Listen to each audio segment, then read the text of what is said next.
కూరగాయలకు వస్తున్నావా? లేదు, ముగ్గేస్తున్నాను. ఇదేంటి దొండకాయ? కాదు, చింతకాయ.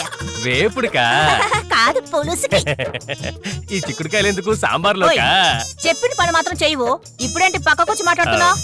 ఏం లేదు, ఇదేమైనా కత్తి పట్టుకునే చెయ్యా?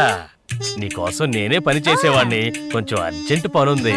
నీ బంగారు చేతులతో పనిచేయడం చూస్తుంటే బాధగా ఉంది. అయ్యయ్యయ్యో. అవును, ఈ గాజులు నేను ఎప్పుడు కొనిచ్చాను? ఈ కత్తి ఎప్పుడు కొన్నానో తెలుసా? ఈ ఉంగరం నీ చేతికి ఎంత అందంగా ఉందో తెలుసా? అయ్యో నా బంగారం, తిరిగి తిరిగి ఎక్కడికి వస్తున్నావో నాకు అర్థమైంది. ఉండు, నీకు ఇవ్వాల్సింది ఇస్తాను. ఏంటి? ఐపీఎల్ క్రికెట్ లో కూడా 6 ఓవర్లకు ఒకసారి బ్రేక్ ఇస్తాడే ఏమైనా తాగడానికి. నువ్వు ఇలా బ్రేక్ లేకుండా కొట్టావంటే నా బాడీ ఏమైపోతే? అదేం లేదయ్యా, ఇలా చెయ్యి తిప్పి గుద్దేటప్పుడు. ఆపవే ఆపు, నువ్వు చేత్తో కొడుతుంటే రోకల బండతో కొట్టినట్టుగా ఉంది.